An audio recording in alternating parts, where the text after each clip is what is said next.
Hello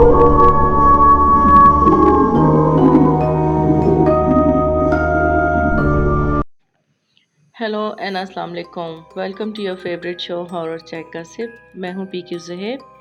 आज फिर लेकर आई हूँ एक और रियल स्टोरी जिसका टाइटल है मानो या ना मानो। और इस स्टोरी को सुनने के बाद आपको भी यकीन करना मुश्किल हो जाएगा कि ऐसा भी हो सकता है कि कोई इंसान मरने के बाद भी रोज़ाना मरने की अजियत को बार बार बर्दाश्त कर सकता है। पर आप मानो या ना मानो, पर ये बिलाल के भाई की रियल स्टोरी है जो बिलाल ने मुझे टोबा टेक सिंह से भेजी है। कहानी शुरू करने से पहले अगर आपके पास भी कोई वाकया किस्सा या स्टोरी है जो आप मेरे साथ शेयर करना चाहते हो या लोगों को सुनाना चाहते हो तो आप मुझे मेल कर सकते हैं horrorcheckgossip@gmail.com पर। बिलाल बताते हैं कि वाकया आज से तकरीबन 40 साल पहले का है। इनके बड़े भाई सज्जाद भाई एक गवर्नमेंट मुलाजिम थे और वो भी बड़ी ऊंची पोस्ट पर। इनकी वाइफ का इंतकाल हो गया था 5 साल पहले। इनका एक ही बेटा था जो 7 साल का था और उसकी देखभाल उसके दादा दादी ही करते थे।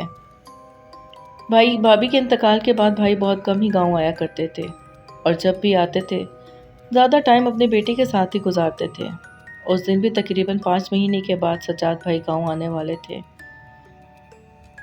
उस दिन भाई ने 7 बजे वाली ट्रेन से आना था। मैं रेलवे स्टेशन पर बैठा इनका इंतज़ार करता रहा पर भाई ना आए। मैं घर आ गया। बाप का इंतज़ार करते करते भाई का बेटा हारून भी सो गया था। भाई को आना तो 7 बजे वाली ट्रेन से ही था मगर किसी वजह से वो लेट हो गए थे। फिर उन्होंने दूसरी ट्रेन पकड़ी जो रात के तकरीबन 11 बजे गांव पहुंचने वाली थी। मैं रात 11 बजे सर्दी की उस रात में चादर लपेटे रेलवे स्टेशन जा पहुंचा। सामने से सज्जाद भाई आते दिखाई दिए। मैंने उनसे सामान पकड़ा और उनको ज़ोर से गले लगा लिया। मैं सज्जाद भाई से बहुत ज़्यादा प्यार किया करता था और वो भी मुझसे। फिर हम दोनों भाई वॉक करते हुए 15 मिनट की वॉक करते हुए घर आ गए। घर में आते ही भाई ने रोना शुरू कर दिया। पता नहीं क्यों भाई जब भी घर आते थे बहुत रोया करते थे। शायद भाई और भाभी ने बहुत प्यार से ये घर सजाया था और दोनों बहुत खुश भी थे कि अचानक भाभी की मौत ने भाई को तोड़कर रख दिया था। भाभी की फौतगी के बाद भाई ने वो कमरा जिसमें भाई और भाभी रहा करते थे हमेशा हमेशा के लिए बंद कर दिया था और अपना ट्रांसफ़र भी दूसरी सिटी में करवा लिया था। घर वालों ने भी उनसे रूम बंद करने की वजह ना पूछी और ना ही भाई ने कभी बताना पसंद किया। हम सभी रात गए तक बैठक में बैठे बातें करते रहे। जब काफ़ी रात गुजर गई तो भाई ने कहा कि मैं सो जाता हूँ क्योंकि सुबह होते ही हारून ने मुझे उठाना शुरू कर देना है।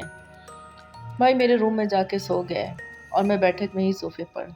सुबह 7 बजे से ही हारून ने दरवाज़ा बजाना शुरू कर दिया था पर शायद भाई बहुत गहरी नींद में सो रहे थे इसलिए इन्हें दरवाजे पीटने की आवाज़ नहीं आ रही थी। पर अब बहुत वक्त हो गया था। दोपहर के 12 बज रहे थे। घर वालों को परेशानी होने लगी। अम्मी ने कहा कि बिलाल दरवाज़ा तोड़ दो। दरवाज़ा तोड़कर जब हम कमरे में गए तो हम सबके तो पैरों तले से ज़मीन ही निकल गई। ऐसा भयानक मंजर हमने पहले कभी ना देखा था। सज्जाद भाई का जिस्म हवा में लटका हुआ था और उनके गले से खून निकल रहा था। ऐसा लग रहा था वो हवा में सो रहे हों पर ऐसा था नहीं। हम सब कुछ समझ पाते कि सज्जाद भाई का जिस्म एकदम जोरदार धमाके के साथ बेड पर आ गिरा। ये सब हमारी सोच से समझ से काफ़ी दूर था कि क्या हो रहा है। हमने बिलाल भाई को बेड पर लिटाया और डॉक्टर को ले आए। इनका पूरा जिस्म आग की तरह तप रहा था। डॉक्टर ने भाई का अच्छे तरीके से मुआयना किया और दवाई दी।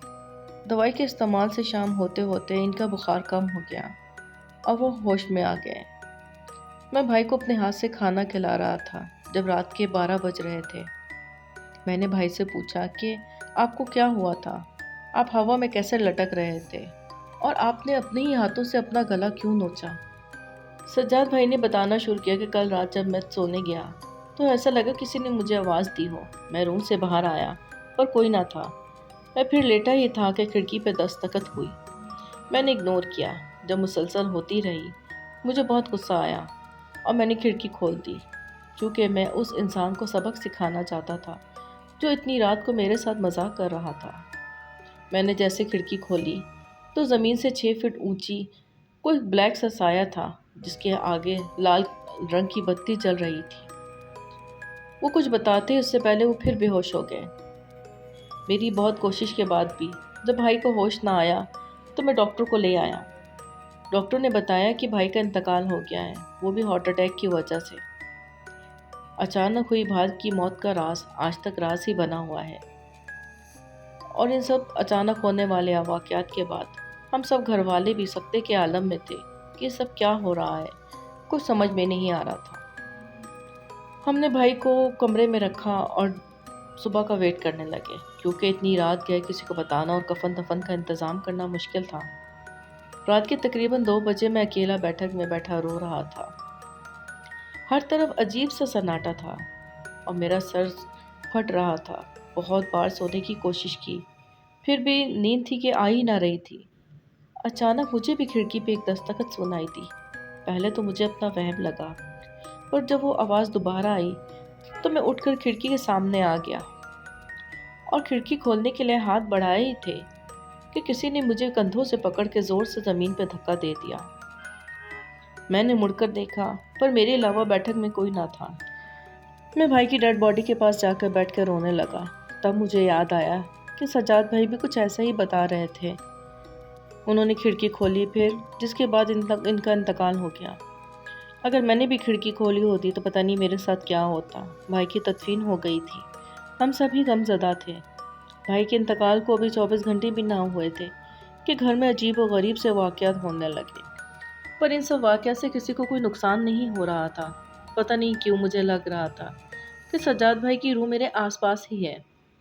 دوسری رات میں سوتے سوتے اچانک چیخ مار کے جاگا۔ میرا پورا جسم کانپ رہا تھا، کیونکہ میں نے خواب میں سجاد بھائی کو پھندا لگی ہوئی لاش دیکھی تھی، اور وہ کہہ رہے تھے جو میرا روم 5 سال سے بند ہے اسے کھول دو اور اس کی صفائی کروا دو۔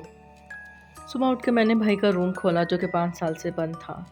سب گھر والے مجھے منع کرتے رہے، پر میں نے کسی کی نہ سنی اور سجاد بھائی کا سارا سامان روم میں رکھ کے روم کی اچھے طریقے سے صفائی کر دی اور اس کا دروازہ پورا کھول دیا۔